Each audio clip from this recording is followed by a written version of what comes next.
कि घर की वो 4 मर्यादा कौन सी है जिस मर्यादा में नारी रहे तो उस घर में संपदा नहीं घटती, उस घर की संपदा को समाप्त नहीं किया जा सकता है।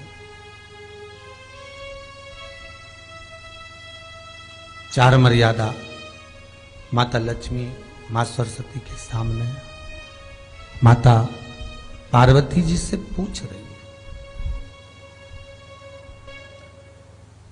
वो मर्यादा है कौन सी जिस मर्यादा के बल पर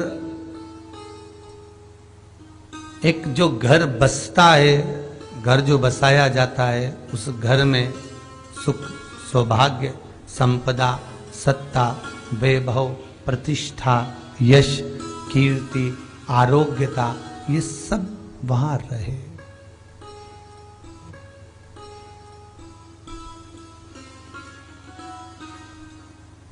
पहला, मां पार्वती ने माता लक्ष्मी को कहा, अतिथि देवो भव।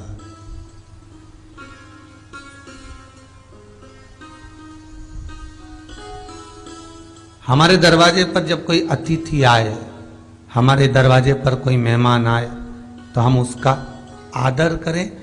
परिवार के लोग जो आदर कर रहे हैं वो अपनी जगह पर है, भाई आदर कर रहा है वो अपनी जगह पर है, जेठ आदर कर रहा है वो अपनी जगह पर है, देवर मान सम्मान दे रहा है वो अपनी जगह पर है। पर सबसे पहला सम्मान घर की स्त्री को अतिथि का करना चाहिए।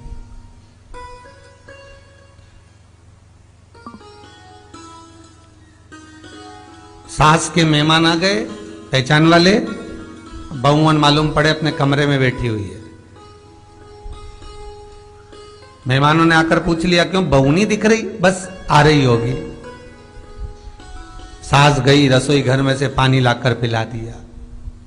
फिर मेहमानों ने पूछा, बहू नहीं दिख रही? बस आती होगी। 2 बार सास ने गिलास भी गिरा दिया कि एक आध तो आ जाओ रही ऊपर से, पर नहीं आई। जब सास ने चाय रख दी और चाय रखकर सास फिर लेकर आई, तो बहुओं के मन में आया, चलो सास ने चाय बना दी है, खुशबू ऊपर आ गई है, अब चलते हैं। और बहू फिर नीचे आई। जो मौसी आई थी, काकी आई थी, बुआ आई थी, चाची आई थी, उनको प्रणाम करा और अंदर जाकर चाय जो बनी थी उसको पिया।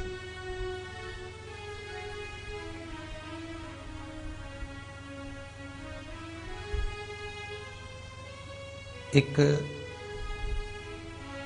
गरुड़ पुराण में लिखा है, 94 तरह के नरक में एक नरक है जो दरवाजे पर आए हुए अतिथि का सम्मान नहीं करता, उसको जल नहीं पिलाता, उसका मान सम्मान नहीं देता, उसका आतिथ्य नहीं देता, उसके लिए भी एक नरक रखा गया है।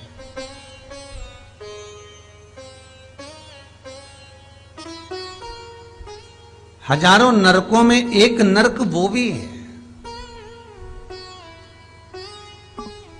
जिसका हमने आतिथ्य ना करा हो। मेरा बहुओं से निवेदन है, सास के रिश्तेदार आए तो आप उनका भी आदर करिए, और आपके रिश्तेदार आए तो आप उनका भी आदर करिए। जेठानी के रिश्तेदार आए तो आप उनका भी आदर करिए, और देवरानी के रिश्तेदार आए तो आप उनका भी आदर करिए। आप किसी न किसी रूप में जो अतिथि आया है वो न जेठ का है, न देवर का है, न वो सास का है, अतिथि घर का है। किसी एक व्यक्ति का अतिथि नहीं है।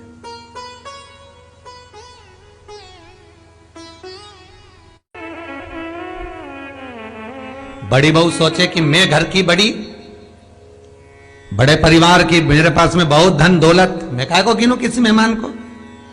छोटी बहू सोचे मैं काहे को गिनूं, मंजिली सोचे मैं काहे को गिनूं, संजिली सोचे मैं काहे को गिनूं।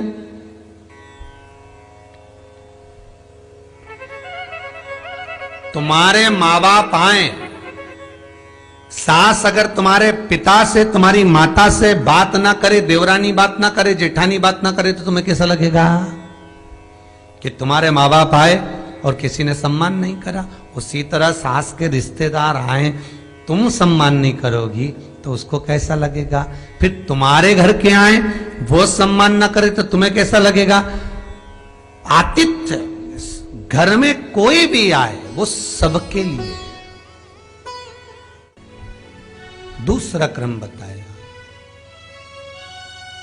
घर के दरवाजे पर जो तुलसी का पौधा होता है, जीवन में सबसे पहले अगर दुख आता है, तकलीफ आती है, कष्ट आता है, बीमारी आती है, रोग आता है, कोई बड़ा घटना घटने वाली होती है, कोई बड़ा कष्ट आने वाला होता है, तो लक्ष्मी जी से माता पार्वती कह रही है, घर में जो तुलसी का पौधा होता है सबसे पहले घात उसी पर होती है। तुलसी का पौधा सूख जाता है, समाप्त, उसके डालियां मुरझा जाती हैं, नीचे लटक जाती है, मंजरी झुक जाती है, या तुलसी के कुंडे में जो मिट्टी है उसमें फफूंद पड़ जाती है।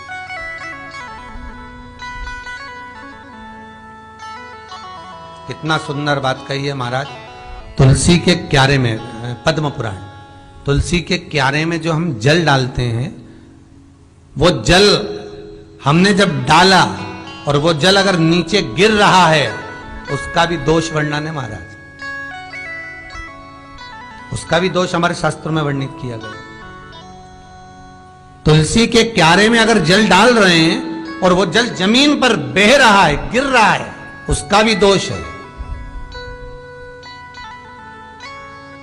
तुलसी के क्यारे में उतना ही जल दिया जाए जितनी मट्टी सोख ले, 2-4 8 बूंद पानी गिरे चल जाएगा। तुलसी के क्यारे में छिद्र रहता है, बूंद बूंद पानी टपक जाए वो चल जाएगा। पर तुमने तुलसी के क्यारे में जो जल भरा, लोटा भर भर के डाल दिया, और ऊपर से जो जल कुंडा भरा कर उलीच में से, अर्थात भराने के बाद जो नीचे गिर रहा है, वो दोषपूर्ण है महाराज, उसकी दोषता है।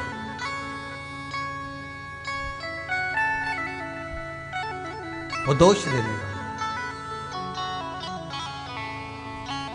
तो लक्ष्मी से माता पार्वती जी कह रही हैं कि दूसरा क्रम है घर में वैभव, लक्ष्मी, संपदा, प्रतिष्ठा, यश, आरोग्य को पाने के लिए तुलसी के क्यारे की आराधना, तुलसी के कुंड को नमन करना कर सकते। तीसरा क्रम कहा, घर में चाहे नल लगा हो, चाहे आरओ का प्लांट लगाओ, पानी का, घर में छोटा छोटा आरओ प्लांट लगा रहता है, फिर भी घर के अंदर रसोई घर में एक छोटा सा मटका, मटका नहीं तो हंडा, हंडा नहीं तो बाल्टी, बाल्टी नहीं तो कलसा, पानी का भरा हुआ, जो नारी रखती है दूसरे दिन उस पानी को बाहर ढोल कर फिर वापस धोकर भर लेती है। मटका रोज धुलता है, हंडा रोज धुलता है, प्रतिदिन का। जितना जल उस पात्र में रहता है, भरता है, ऐसे ही घर में संपदा बढ़ती। 3 क्रम बता। चौथा, नारी के मस्तक पर जो चीर होता है, ये पूर्वज, इसी चीर से कथा प्रारंभ हुई थी और वहीं पर पहुंच गई। लक्ष्मी पार्वती के संवाद पर चल रही है महाराज। मस्तक पर जो चीर होता है, मस्तक पर जो वस्त्र होता है, वो वस्त्र पूर्वजों का, पितरों का, कुल देवी देवताओं का आशीर्वाद।